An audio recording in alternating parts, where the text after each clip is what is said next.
Tennessee Titans fans, the speculation rages on about the number one pick in the draft. A lot of rumors in recent days about the Giants in particular being a trade partner. They've kind of been the main team that people have talked about over the last couple of months.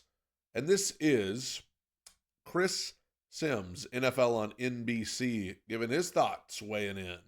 There is a report out there that the Tennessee Titans are drawing interest for the number one overall pick, Well, and those reports are coming from inside the Tennessee Titans building, potentially. But who knows? Who knows?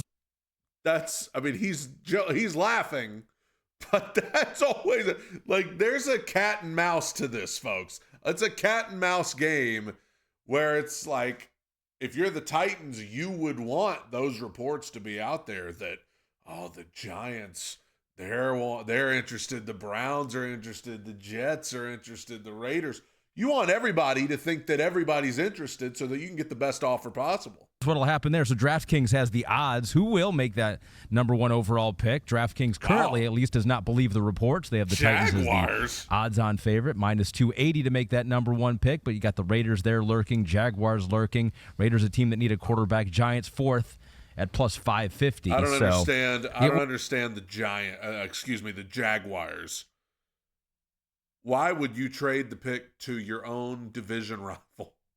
And why would the Jaguars even want to? They could probably stay right where they are and get what they need. Did you hear anything about the Titans? And no, I get the sense that it's early here. It's early. Everybody's still doing their homework, trying to figure this out, figuring out how to stack their board.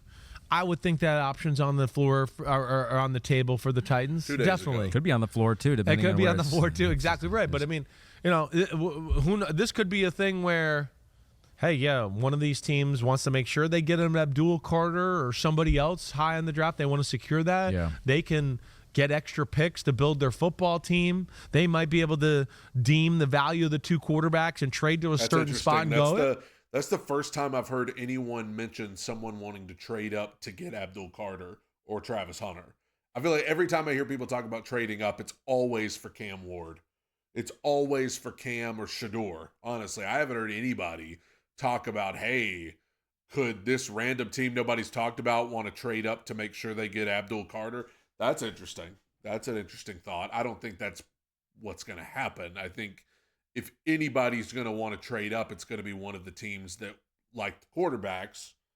So, we think one of these two will still be here at 7 or 8 or something of that, right? Yeah. Right? To where then they could go, wait, we could pick him there and then have a whole, maybe 6. Another first-round pick and another second-round pick in this draft, right?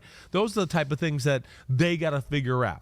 And, that again, this is where hopefully as I evaluate and start to see the value of these guys and how damn good they are, hopefully I can clear up some of these conversations too as we go forward. Well, that's another interesting point. What if the Titans... God, this would be too risky. What if the Titans traded back with the Raiders to 6 and then the Raiders go up and they take Cam Ward and then Browns go Travis Hunter... Giants go Carter. Patriots and Jags take offensive tackle, defensive tackle. You could go back to 6, and if you like Shador, you could still get Shador at 6. I don't think that's likely, but it's an option. What's curious to me is I don't know if it's more likely or less likely the pick gets traded, because we have a draft this year where it doesn't seem like there's going to be a consensus slam dunk. He's one overall generational talent type player. I know. Right? So, but when there is that, the team is less likely to trade that pick. Yes. So there isn't that, but then that also means that other teams may not be as aggressive in trying to get the number one.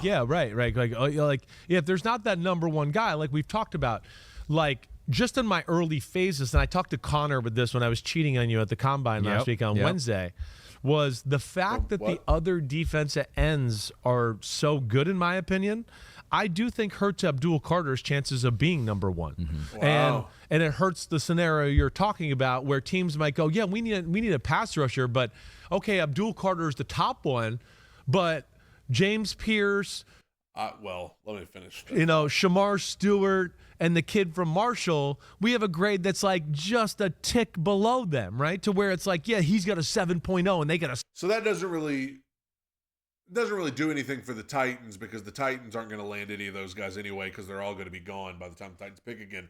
Unless you would argue that the Titans would be willing to trade back further than we've even thought because they can still get one of those edge rushers.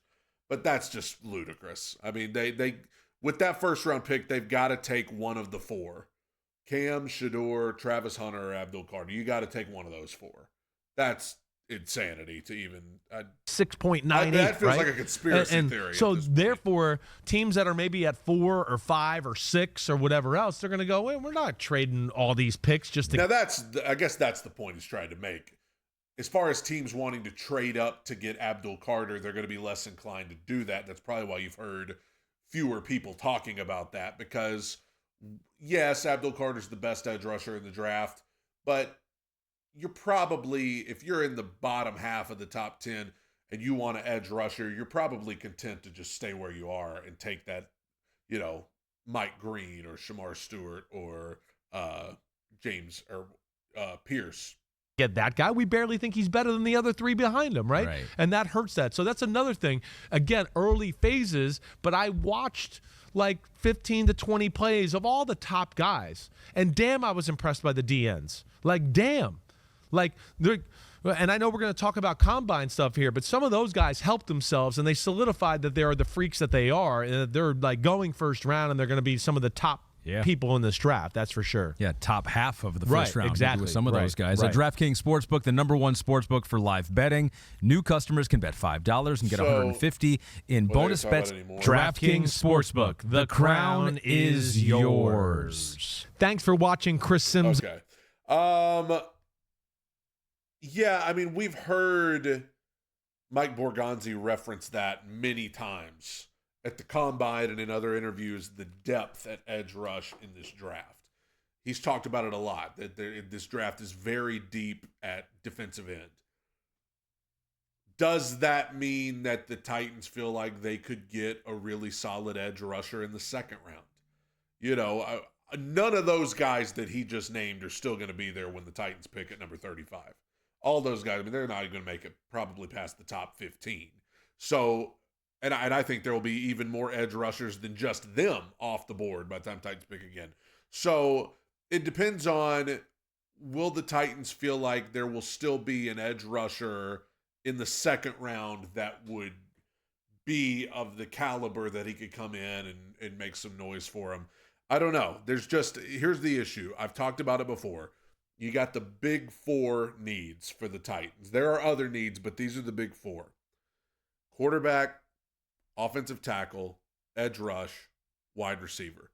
Those 4. Wide receiver room, only guarantee you have back is Calvin Ridley. Tyler Boyd, free agent. Westbrook-Akine, free agent. Traylon Burks, get out of here. So you've got a wide receiver room that needs more guys and specifically needs youth. You need a wide receiver room that needs at least one young stud to come in and join. Offensive tackle, we know the need there. Come on, right tackle. We don't have a starting right tackle on the roster currently. Maybe need a right guard too, depending on what happens with Dylan Radins. Edge rush, it's one of the most important positions in football as well. We saw it in the Super Bowl. We saw it with the Eagles. Harold Landry, not very up in the air whether he'll even be back. Even if he is back, we don't have what we need at edge rush, and then quarterback obviously is the most important position in the game.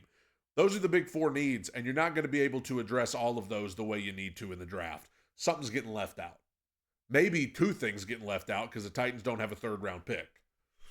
So you can only fix a couple of these things the way you need to, and the Titans are going to have to make up their mind which direction they're going to go in. Tighten up.